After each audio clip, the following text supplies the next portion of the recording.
안녕하십니까. 9월 10일 OBS 뉴스 오늘 시작합니다. 일타시사 최재성 전 청와대 정무수석과 함께합니다. 어서 오십시오. 안녕하세요. 네. 한동훈 국민의힘 대표가 없었던 이른바 당정 비공개 번개 만찬에 대한 갑론을박이 더 거세지고 있습니다. 일각에선 한 대표에 대한 패싱론, 그러니까 배제론까지 제기하고 있는데요. 한동훈 대표는 모르는 내용이라서 말씀드릴 수 있는 것이 없다면서 말을 아꼈습니다. 그 자리에 참석했던 인사와 그렇지 않은 인사들의 뒷말도 나오고 있는데요. 저희가 한번 볼까요? 윤상현 국민의힘 의원, 전당대회 경쟁자로 출전을 했었죠. 이번 번개 만찬을 제안했다고 알려진 인물. 아는 게 없다, 드릴 말씀이 없다. 그러니까 언론에서 워낙 질문이 쏟아지다 보니까 이렇게 말을 아꼈고, 여기에 대해서 곽규택 국민의힘 수석 대변인 참석하지 않았습니다. 이때까지 공식적인 비공식적인 자리가 있었다. 비밀스러운 만찬이 아니다. 그러니까 한동훈 대표 배제한 거 아니냐, 패싱한 거 아니냐 이런 질문이 있으니까 이거 당에서 그렇게 심각하게 보지 않는다. 대통령실이 일상적인 의견을 청취한 것이다. 어떻게 보시는지요? 우선 만나서 뭘 했냐, 왜 만났냐, 여기에 의문부호가 있잖아요. 그래서 예를 들어서 의료 대란 문제라든가 뭐 민생 문제라든가 뭐 시급한 이제 현안 문제 이런 것을 의견을 나누고 청취하기 위한 자리였다. 근데 당대표가 왜 빠지고 당 지도부의 일부만 가죠? 그래서 안 맞는 거예요. 그럼 그냥 번개 쳐서 밥 먹었다 그러면 이 시국에 한가한 식사 자리가 되는 거거든요. 예. 그래서 저거는 아마 윤상현 의원이 할 말이 없다, 드릴 말씀 없다라고 한 게 그럴 수밖에 없을 거예요. 만나서 어떤 얘기를 하고 어떤 중요하고 비상한 현안 문제에 대한 이야기를 했다 그러면 그럼 왜 그 사람들만 만나지? 그 네. 만남의 형식이 맞는가? 이런 이제 의문이 들 수밖에 없는 거고요. 그래서 뭐 아무것도 안 했다, 그냥 만났다. 그래서 내가 번개 요청해서 그냥 만났다. 그러면은 정말 한가하네. 지금 이 시국에 그냥 밥 먹고 술 먹으려고 그러면 만났나? 그래서 그냥 앞뒤도 안 먹고 해명 자체가 안 되는 거예요. 그런데 이게 뒤에 흘러나오는 경우들은 있거든요. 대통령과 비공개 만찬을 했다가 좀 시간이 지난 다음에 흘러나와서 그때 이제 취재가 시작되고 뭐 이런 경우가 있는데, 이거는 바로 그냥 만찬하고 나오자마자 중계방송 하듯이 그냥 얘기해버린 거거든요. 그래서 이거는 공개 의도가 있는 거 아니냐? 그럼 무슨 의도냐? 그러면은 현안에 대한 비상한 논의도 아니고 그냥 마시고 먹으려고 만난 것도 아니고, 그런다면은 제가 보기엔 무슨 얘기를 나눴든 간에 한동훈 대표는 배제된 거고, 그러면은 결국은 한동훈 대표를 고사하기 위한 의도적인 리크 아니냐. 의도적으로 바로 거의 실시간으로 어딘가 누군가에 의해서 어느 언론사에 이제 리크를 한 거죠. 누가 이거 흘렸느냐 잠시 후에 저희가 얘기를 해볼 텐데, 대통령실 그리고 여권 중심에서 이런 얘기도 좀 나옵니다. 그러니까 당대표까지 함께 하다 보면 아무래도 자리가 좀 커지다 보니까 언론의 조명도 많이 받고 그럼 답을 내야 되지 않습니까? 좀 분위기를 좀 가볍게 하고 의견 청취도 좀 하면서 이런 부분 때문에 조금 잘 아는 분들을 만났다. 이런 의견들은 뭐 대통령이 뭐 김민전 최고도 있었고 알면 얼마나 잘 알겠어요. 그래서 제가 보기엔 뭐 오히려 이제 한동훈 대표를 잘 안다면 아는 그런 관계죠. 그래서 그렇죠, 그것도 안 맞는 얘기예요. 그리고 저는 도대체 이제 납득이 안 가는 게, 그러면 그냥 만나서 너무 무겁지 않게, 대표가 끄면 무거워지니까. 그런데요, 앞뒤 과정, 그러니까 일머리도 없고 형편없는 거예요. 진짜로 그랬다면. 왜냐하면 이것이 몰고 올 파장이나 한 대표가 한 대표가 없는 상태에서 또 친한계라고 얘기할 수 있는 최고위원들을 부르지 않고, 그렇죠. 그런 상태에서 하면 이게 어떤 파장을 가져올 건지 알 수 있을 거고요.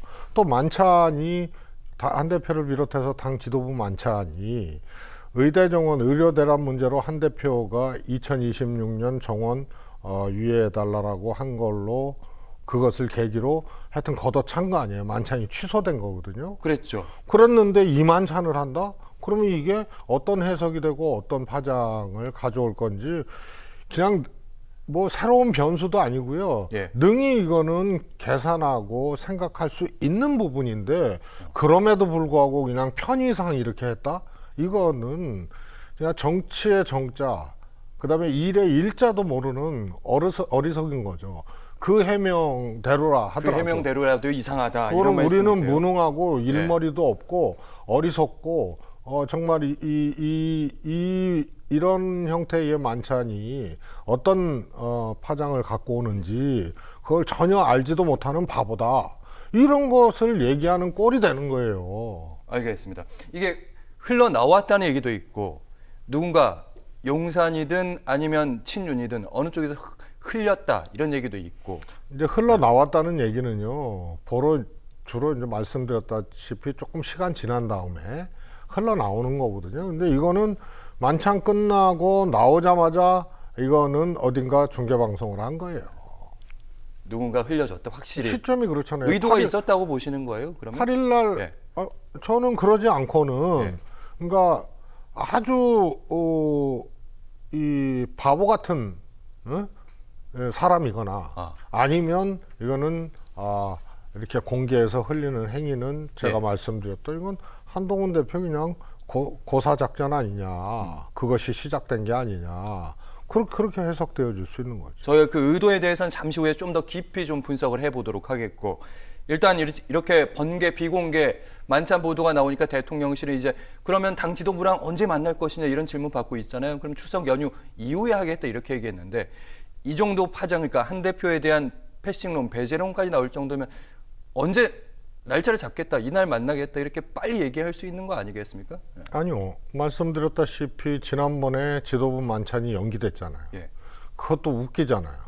왜냐하면 한동훈 대표가 선출된 국민의힘 전당대회 이후에 대표 경쟁을 했던 윤상현 의원, 나경원 의원을 포함해서 대통령이 밥을 안 먹는 하여튼 모임을 했어요. 예. 그러니까 말이 나왔죠.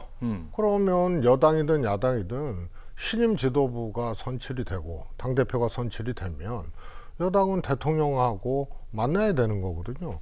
그 민주당도 전직 대통령이든 또 노무현 대통령 이 참배도 하고 가서 권양숙 여사도 만나고 신임 지도부의 아주 상식적이고 일상적인 행보예요. 그런데 거기에 떨어진 사람 섞어가지고 신임 지도부 대통령 예방, 대통령 미팅 이런 게 아니란 말이에요. 그러니까 다음에 하겠다 이렇게 얘기를 했어요. 이것도 밀려서 잡은 거거든요. 제가 보기엔. 그런데 그것도 의료대란 의대 정원 유예를 한동훈 대표가 얘기를 하니까 그것도 이제 만찬 취소를 해버리고 국민의힘 연찬에도 대통령이 안 가고 그랬단 말이에요. 그런데 이게 또 터졌어요. 그래서 소위 대통령발 패싱 만찬이죠. 한 대표 패싱 만찬을 하고 예. 하기 싫은 만찬을 할 수밖에 없는 상황이 또 된 거죠. 한 대표하고. 이거 했는데 그러면 추석 이후든 뭐 다음 달이든 그러면 한 대표하고 만찬 안 한다. 이러면 또 이상하잖아요. 예. 그래서 이번 만남이 하기 싫은 한 대표와의 만찬을 예약한 번개 만찬이 된 셈이죠. 제가 드는 생각이 이런 겁니다. 드리는 질문은 그러니까 어떻게 보면 당정 갈등이라는 프레임이 딱 지어질 수 있고 질문이 나올 수밖에 없는데 그럼 대통령실 입장에서 우리 관계 아무 문제 없다 하면서 날짜를 딱 박아주면 좋은 일인데 그러면 별일이 큰일이 없는 거구나 이렇게 무마가 좀 될 것 같은데 그렇게 날짜를 박지 않는다는 건 파장을 축소할 생각이 좀 없어 보이는 것 같다는 느낌도 좀 들어서요. 아니 날짜를 뭐 받고 안 받고의 문제보다 밀려서 하는 거잖아요. 상황에 밀려서. 예. 그래서 원래 뭐 추석 이후에 하겠다는 말도 없었거든요. 그때 그냥 만찬 취소해버린 거예요. 그러면 신임 당대표가 집권 여당의 당대표가 대통령하고 지도부 선출 이후의 상견례가 사실상 2번 무산이 된 거거든요. 그런데 이번에 번개 만찬 사건이 터졌어요. 저는 뭐 편가르기 만찬이라고 얘기를 했는데 그러다 보니까 안 할 수가 없는 거예요. 그래서 예. 이번이 세 번째 밀려서 하는 만찬이 되는 거예요. 예. 그래서 날짜를 언제 하자라고 박아도 이미 드러날 거 다 드러나고 미천 다 보이고 그래서 대통령과 한 대표, 대통령과 당의 갈등이 정말로 이제 돌아올 수 없는 다리를 건넜구나라는 뭐 날짜를 잡더라도 이번에 그 도장을 확 이마에 찍게 된 거죠. 네. 번개 만찬의 나비 효과로 원치 않는 만찬 다시 한번 하게 될 것 같다. 이런 말씀으로 좀 들었습니다. 어쨌든 요즘에 한동훈 대표, 당대표로서 입지가 좀 줄어들고 있다. 이런 지적이 나오면서 고민을 하고 있는데 그에 대한 대응 전략일까요? 국민의힘이 2달에 한 번씩 이 전국 당원 협의회에서 활동 실적을 보고받기로 했습니다. 이걸 토대로 해서 1년에 한 번 당무감사에 반영하겠다 이런 얘기인 것 같은데 일각에서는 당의 조직 장악력을 높이기 위한 행보이다 이렇게 해석하는데 이게 무슨 말입니까 이게? 저는 한 대표가 또 실수했다고 보는데요. 한 대표가 당대표 출마할 때 일성이 최상병 특검법이었거든요. 예. 제3자 추천안으로. 그리고 우리 당이 당하지만 말고 먼저 능동적으로 움직여야 된다. 그래서 최상병 특검법을 먼저 발의하겠다. 이런 얘기를 한동훈 대표가 당대표 출마하겠다고 복귀한 돌아온 한동훈의 첫 일성이었어요. 그 제가 보기엔 정치적으로는 실수거든요. 복잡한 문제예요. 국민의힘 내가 그렇게 간단치가 않아요. 네. 그래서 결국 한동훈 대표의 뜻대로 지금 되고 있지 않고 난관에 봉착한 거 아니에요? 최상병 특검법 제3자 추천안이라는 한동훈 대표의 주장이 지금 이러지도 못하고 저러지도 못하고 있는 상황이에요. 그걸 강행했다가는 본인이 절단나는 거거든요. 국민의힘 사정이 그래요. 역학관계가 그래요. 찬반이 나뉘어져 있어요. 근데 한동훈 대표의 뜻에 따를 의원들은 그렇게 많지를 않아요. 그러니까 이거 여기서 더 나가면 안 되겠구나 해서 최상병 특검법을 지금 엉거주춤하게 지금 쥐지도 않고 놓지도 않고 그런 상태죠. 그런데 예. 지금 지역위원장 평가를 2달에 한 번씩 하겠다. 우선은요. 친안이든 반안이든 지역위원장들은 이거 달갑지 않게 생각합니다. 그러면 당을 확실히 장악하고 뿌리가 확실히 있고 이런 이제 한동훈 대표면은 그래도 이거는 썩 좋은 정치적 제안은 아니거든요. 그래서 그런 것이 없고 대통령이 하고 관계가 그렇죠. 그러니까 고사된다, 힘 빠진다 이런 말 나오고 있는 상황이지. 거기다가 당에 착근하지도 못했지. 당을 장악하지도 못했지. 지지율은 지금 올라가기는커녕 개인 지지율은 내려가고 있고 그렇게 되는데 이것을 한다? 의욕은 좋을 수 있지만 절대 다수의 당협위원장을 놓치게 되는 거예요. 한동훈 입장에서는. 그래서 이거 반발하지 않겠어요? 야, 2달에 한 번 그러면 당협 감사를 하고 보고를 받는다? 그러면은 당협위원장들이 이것에 대해서 잘했다. 그렇게 하자. 할 사람 한 명도 없어요. 내가 보기에. 그래서 의욕이 앞서서 예. 이것을 한 거고 또 분석에는 당을 장악하기 위한 다시 말해서 당협위원장을 재정비해서 자기 당으로 만들려고 하는 이런 이제 과정으로 2달에 한 번씩 하겠다라고 한 것 아니냐. 예. 라는 이제 분석도 있는데요. 그거는 오히려 거꾸로 된 결과를 만약에 그런 의도가 있었다면 거꾸로 된 결과를 갖게 될 거예요. 오히려 한동훈 대표가 손해보고 잃는 게임을 지금 하는 거죠. 네. 말씀 들어보니까 그러니까 지역에 보면 국민의힘 입장에서도 지역에 일종의 국민의힘의 지방 대리점이라고 할 수 있는데 이 장이 당협위원장입니다. 당협위원장이라면 이제 국회의원들도 있고 국회의원 후보들도 되는 사람들인데 한 200명 된단 말이죠. 그러니까 지방선거 앞두고 이분들이 나중에 보면 지방선거 의원들도 공천하는데 큰 영향을 미치잖아요. 그렇습니다. 그러니까 한동훈 대표의 그러니까 일종의 사람들로 좀 채우겠다 이런 의도가 있는데 그 전에 반발을 맞이할 것이다 이 말씀이신 거예요? 그렇습니다. 그래서 당협위원장 교체를 하고 소위 말해서 조직 정비죠. 그래서 그거는 정기적으로 하게 돼 있어요. 당협 감사나 이런 것을. 1년에 한 번씩. 예, 그리고 조강특위 만들어서 지역위원장 사고지구당 교체하고 또 평가를 통해서 또 교체도 하고. 성적 안 좋으면 거기서 다른 뭐 사람 그렇습니다. 교체되죠. 예. 예. 그래서 그거는 당대표가 할 수 있는 건데 그것도 일사천리 당대표 마음대로 되기가 어렵거든요. 그거는 힘 있는 당대표였을 때 가능한 거죠. 그런데 지금 반한, 다시 말해서 친윤, 이게 이제 건재하고요. 대통령과의 갈등이 엄전하고 있기 때문에 말씀드렸다시피 한동훈 대표가 강한 당대표가 아니에요. 지금 국민의힘 내에서. 그런데 이런 수를 던진다. 그러면 한 대표가 오히려 흔들리는 거예요.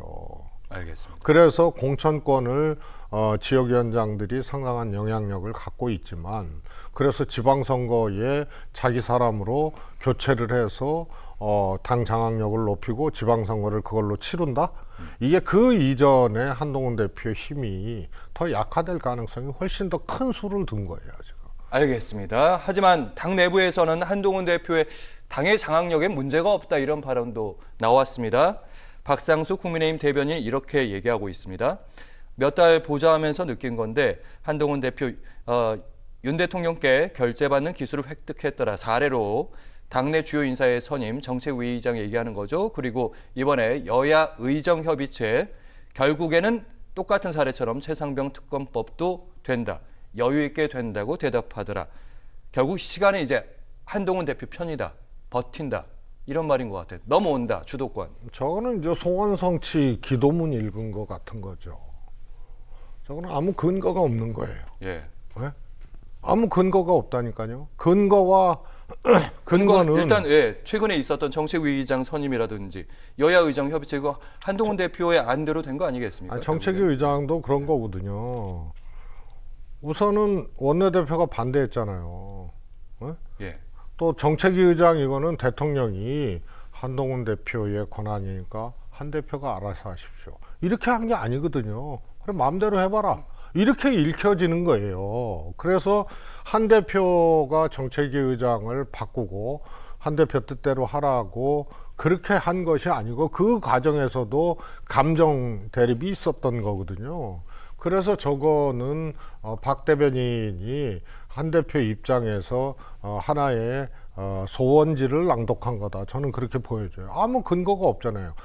유난 갈등은 돌아올 수 없는 다리를 건너고 매사 부딪히고 만찬도 패싱되고 만찬도 대통령이 기분 나쁘다고 취소해버리고 이런 과정들이 총선 전부터 지금까지 이어지고 있고 점점 더 깊어지고 있는데 대통령이 결재받는 노하우가 있다고 이렇게 그건 검사 동업할 때 얘기죠. 알겠습니다. 정치 동업은 처음부터 지금 실패하고 있고 골이 더 깊어지고 그래서 가까웠던 사이가 정치를 통해서 멀어지게 되면 그거는 견원지간처럼 되는 거예요.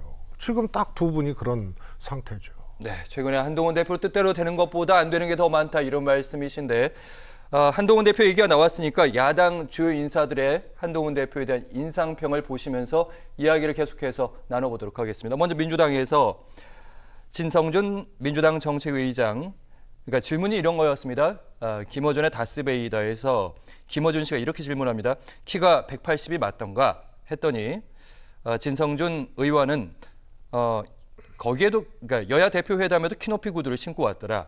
표정 생김을 보니 외계인 보는 듯한 느낌, 어색하고 징그러웠다. 그리고 조국 혁신당 대표는 역시 같은 질문에 키가 180이냐 이 질문에 키 클 수도 작을 수도 있는데 자꾸 180이라고 나온다. 외모가 아니라 언동이 좀 사람이 좀 얇다만요. 이렇게 얘기하더라고요. 일단 민주당의 진성준 의원은 사과를 했습니다. 어떻게 보셨는지?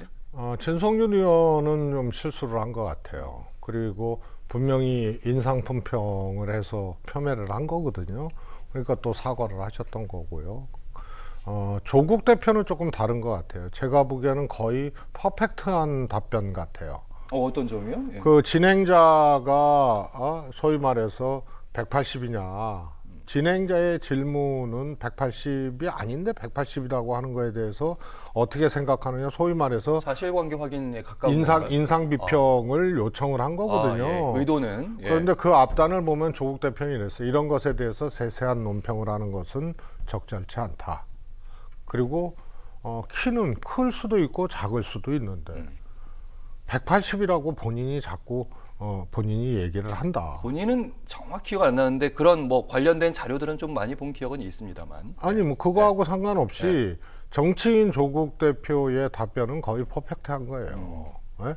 이런 것에 대해서 세세하게 논평하는 것은 부적절하다. 그런데 180일 클 수도 있고 작을 수도 있는데 자꾸 180이라고 한다. 그래서 질문을 하는 거 아니냐. 그런데 거기에 대해서는 답변을 안 해요. 사람이 좀 얇더만요, 이 부분. 그거는 다른 거죠. 그건 사람의 스타일, 성품, 정치 스타일 뭐 이런 것을 얘기한 거지. 만약에 이 키에 대해서 얘기했으면 사람이 보니까 작긴 작더구만요. 이렇게 얘기를 하는 거죠. 그래서 조국 대표의 대답이 인상 비평을 요구하는 질문에 가장 적절하게 대답한 것이 아니냐. 그래서 저거는 오히려 사과할 필요성이 있는 게 아니고 다른 정치인들도 조국 대표의 답변을 잘 참고를 오히려 할 만한 것이 아니었나 싶습니다. 그리고 상대당, 그러니까 여당 당대표잖아요. 당대표에 대한 얄떠만요 표현은 어쨌든 법안을 가지고 이제 법안의 찬성표도 받아야 해야 되는데 도움이 되는 발언은 아닌 것 같아요. 아니 그거는요. 저는 할 수 있는 정치적인 평가라고 봐요. 심지어는 뭐 한동훈 대표는 윤석열 대통령도 그랬고 이재명 대표에 대해서 확신범이라고 얘기를 하고 그다음에 뭐 말할 수 없는 비난을 하고 또 뭐 야당도 여당 대표 또 대통령에게 또 공격도 하고 그런 거 아니에요? 그래서 사람이 좀 얇더군요. 예를 들어서 이재명 대표에 대해서 이재명 대표가 굉장히 저돌적이더군요. 이런 정도의 비판은 저는 할 수 있다고 봐요. 비평. 그 전에 있었던 발언에 비하면 양반이다. 아니 그리고 저런 정도 얘기도 못하네요. 한동훈 대표에 대해서 어떻게 생각하느냐. 키에 대해서 물었는데 한동훈 대표 정치 스타일이나 한동훈 대표의 성품이나 뭐 이런 것에 대해서 평가를 해준 거죠. 알겠습니다. 이번에는 이제 이준석 개혁신당 의원에게 시선을 좀 옮겨보도록 하겠습니다. 이 문제는 좀 복잡하긴 한데 성접대 의혹을 제기한 이들을 고소했다 무고 혐의로 고발을 당했었는데 이 검찰에서 무혐의 처분을 받았습니다. 의혹이 제기된 벌써 2년 10개월이 됐는데요. 이 의혹으로 국민의힘에서 징계받았었고 당대표에서 내려왔습니다. 당시 국민의힘 윤리위의 발표 듣고 이야기 이어가도록 하겠습니다.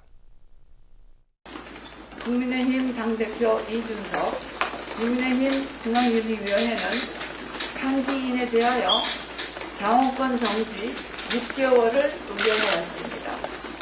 이준석 당원은 자신의 형사사건과 관련하여 김철근 정무실장에게 사실 확인서 등 증거의 인멸, 위조를 교사했다는 혐의를 받고 있습니다. 이에 대해 이준석 당원은 김철근 당무실장이 2022년 1월 10일 대전에서 장모 씨를 만나 성상납과 관련한 사실 확인서를 작성받고 7억 원 상당의 투자 유치 약속 문서를 작성하여 준 사실에 대해 알지 못했다고 서명하였습니다. 네, 무고 혐의에 대해서 검찰의 설명은 증거 불충분입니다. 경찰에서 원래 무고 혐의에 대해서 기소 의견으로 송치를 했었는데 배치되는 결과가 나왔습니다. 이 일로 어쨌든 이준석 대표는 당대표 지금 내려오게 됐고 지금 개혁신당으로 가 있단 말이죠. 그러니까 당시에 일종의 외부로부터 작업을 당했다 이런 입장인 것 같아요. 지금 이 대표가 이 전 대표가요. 뭐 그렇게 생각할 수밖에 없는 과정이고 결과 아니에요. 당 대표 이준석을 그야말로 몰아내기 위한 그런 이제 작업들이 진행이 됐다라고 보여지고요. 그것이 잘못됐다는 것이 이번에 검찰의 판단으로 입증이 저는 됐다고 봅니다. 그래서 대통령의 그런 잘못된 생각과 그에 따라서 춤춘 윤리위원들 또 국민의힘 내에 소위 이제 윤핵관을 비롯해서 의원들 전부 사실은 이거 석고대죄해야 되는 거 아니에요? 어쨌든 이 일로 당시 당대표 그러니까 의혹이 제기됐었고 의혹이 제기됐었고 거기서 윤리 결과였단 말이죠. 예. 그러니까 이것도 어떻게 보면 당 체계 내에서 내린 결론이었거든요. 그러니까 물론 이제 외부에서 봤을 때는 친윤이 마음에 안 들어서 내보낸 거 아니냐 이런 의식은 있었는데 어쨌든 정당한 절차를 밟은 건 맞지 않느냐 이런 반론들. 아니 저게 저는 그때도 저것이 당 대표를 그야말로 징계를 매겨서 당 대표 자리에서 쫓아낼 만한 일이냐 이런 이제 저는 의문이 들었어요. 그 다음에 오히려 그런 것들이 잘 짜여진 각본에 의해서 진행이 된 거죠. 그래서 저게 원래 기자 출신의 여성 유튜버가 이준석 대표의 저것에 대해서 얘기를 합니다. 예. 그리고 가로세로 연구소에서 그것을 받아서 방송을 하고 그리고 바로 국민의힘에서 반응을 해서 이것을 문제 삼기 시작하고 예. 그래서 윤리로 가서 징계를 하게 됩니다. 징계를 받으면 당대표 못하는 거죠. 예. 그래서 그런 게 짜여진 각본처럼 된 거고요. 윤리위가 뭐 사실 뭐 정당의 윤리위가 무슨 독립성이 있고 그러겠어요. 그래서 윤리 이전에 저거는 대통령이 당대표를 뽑아내려고 하는 그런 사건으로 해석되고 그렇게 진행이 돼왔던 것이라고 단정할 수밖에 없는 거죠. 그러니까 뭐 인물들이 나오는데 그 인물들이 탁탁 손발 맞춘 것처럼 역할을 수행했다. 그 부분이 좀 의심스럽다 이 말씀이신 거예요. 아니 유튜브에서 나온 내용을 가지고 네. 그걸 당에서 바로 받아가지고 윤리를 가동을 해서 당 대표가 있는데 그래서 윤리위에서 움직이고 이건 대통령의 힘 아니면은 불가능한 거죠. 근데 그러니까 아까 가로세로 연구소 말씀하셨는데 지금 법률 대리인이 강신업 변호사입니다. 이분도 참 유명한 분인데 입장은 이런 거예요. 이거 한동훈 대표가 여전히 검찰에 영향력이 있는데 이준석 대표랑 이거 뭐 연결돼 있어가지고 연락 주고받고 해가지고 그 무혐의 나온 거 아니냐 이런 얘기도 하던데. 보세요. 그 사람들이 정말 아무것도 모르는 것이 강신업 변호사가 뭐 여당 정치인은 아닙니다만 뭐 국회의원 도전하고 뭐 당대표 도전하고 해다 다 실패했던 분 아니에요? 그런데 이준석 대표하고 한동훈 대표하고는요 정치 동업을 해온 관계가 아니에요. 그럼 둘 사이에 이런 문제가 공조가 되고 이 한동훈과 이준석이 묻게 해서 소위 말해서 검찰을 무마했다. 뭐 현실적으로 가능하지도 않은 거고요. 만약에 그런 것들이 공모가 오갔다 그러면은요, 이준석 한동훈이 바보죠. 서로 어떻게 믿어요? 그런데 이준석 대표가 예를 들어서 야, 내 사건 좀 한동훈 아직 영향력이 있으니까 좀 봐줘라. 한동훈 알았어. 이거를 도대체 이 정치 세계에서 뭘 믿고 둘이 그런 것을 서로 공모를 하고 서로 도와주고 공작을 해요. 그건 불가능한 일이에요. 안 그래도 오늘, 자신들의 수준에서는 그런 게 가능하다라고 상상할 수는 있겠죠. 네. 현실적으로 불가능한 그 말씀을 일이에요. 약간 뒷받침해 주는 게 이준석 대표가 한동훈 대표에 대해서 약간 속 좁은 것 같다. 이런 한동훈 대표에 얘기를 대해서 하긴 비판적인 했더라고요. 스탠스를 늘 가지고 있죠. 예, 이준석 알겠습니다. 어쨌든 이렇게 이준석 의원 자신의 무혐의 처분과 관련해서 한마디를 좀 더 덧붙였습니다. 이 얘기에는 이재명 대표, 조국 의원에 대한 얘기가 있는데요. 관련 영상 보시면 윤 대통령 이재명 조국 잡아놓으려고 했지만 자신의 힘의 한계상 성과를 냈던 영역은 당대표를 끌어내리는 것밖에 없었다. 문 전 대통령 잡겠다고 이거 집권 3년 차에 의아하다. 이 부분은 할 말씀이 좀 있으시죠? 예. 뭐 할 말이 많죠.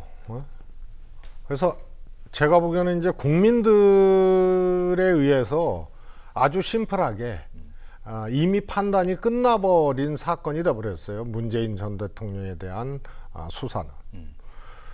소위 말해서 이제 사위가 받은 월급이 뇌물이 된다. 우선 이게 그런 게 그래 이해를 하려면 그래 월급이 뇌물이 될 수도 있지. 그러면 몇 단계의 상상과 사고 단계를 거쳐야 겨우 거기 갈까 말까예요. 그래서 설정 자체를 매우 무리하게 해놓은 거예요. 그 다음에 동시에 등장하는 정치적인 여러 장면들이 있잖아요. 그게 김건희 여사 디올백 뭐 이런 등등등이 있단 말이에요. 그리고 국민들이 또 익숙한 언론을 통해서 검찰에 소위 말해서 흘리기. 피의사실 예, 흘리기. 예. 예. 그래서 예를 들어서 모 언론사에서 김정숙 여사가 5천만 원 뭉칫돈을 친구를 시켜서 다혜 씨에게 붙였다. 이건 퇴임한 후거든요. 조선일보 단독으로 기억합니다. 네. 예. 그리고 가로치고 김정숙이라고 분명히 했거든요. 그러면 뭉칫돈, 의혹의 돈 이런 것을 사실상의 실명으로 다른 사람을 시켰는데 김정숙 여사 함자를 표기해서 붙인다. 이런 거를 하고 있어요. 그래서 이거는 제가 보기에는 역풍 맞을 일을 이미 하고 있고 이준석 대표도 집권 3년 차에 저게 불가능한 무리수를 두고 있다라는 그런 이제 지적을 한 것이죠. 네, 이준석 대표 말대로 의아하다. 예, 결국 역풍으로 돌아갈 것이다. 마지막 말씀으로 들었습니다. 오늘 정치 현안에 대한 이야기 최재성 전 청와대 정무수석과 함께했습니다. 고맙습니다. 감사합니다.